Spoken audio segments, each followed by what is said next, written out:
Congress has been investigating baseball for one reason or another for 40 years or more. Congress, one of the things you have to understand about baseball is in 1921-22, Congress gave baseball antitrust exemption, okay? And they always are threatening to take that away if baseball doesn't clean up its act. I think what you see in popular culture is a conflict between two groups. One, Congress says, Congress continues to say, we will step in to regulate you.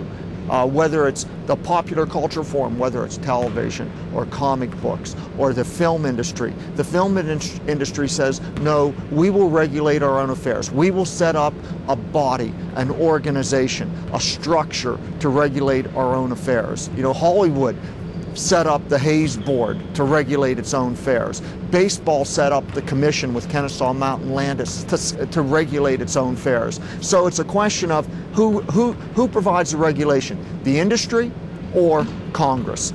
But if Congress wants to grandstand, if congressmen want to get into the news at around election time, these things tend to take place around election time. You want to show your constituents that you're really looking after their good, okay, the public good. So let's stop steroids in baseball.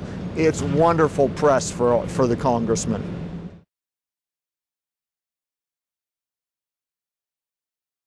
Athletes aren't role models; they're pitchmen.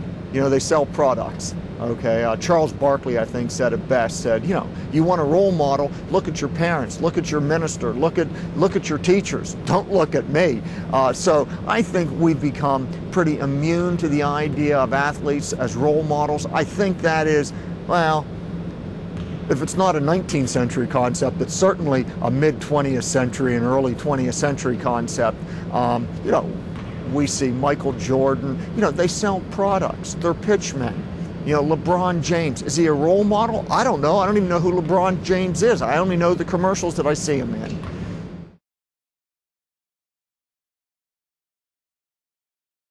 The IOC really tests for performance-enhancing drugs. I mean, their experience with performance-enhancing drugs has a much greater history than professional baseball does.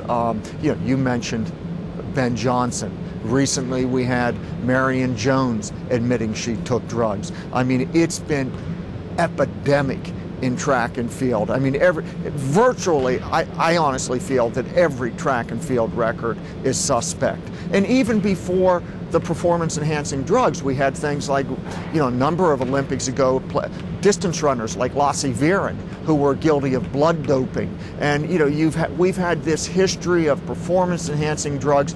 Probably the only sport that has a greater history of the use of performance-enhancing drugs than track and field is cycling and the Tour de France, which goes back into the 19th century. So will what took place in baseball affect the Olympics? No, they have their own problems. Whether it's swimming, whether it's track and field, it's all been a problem.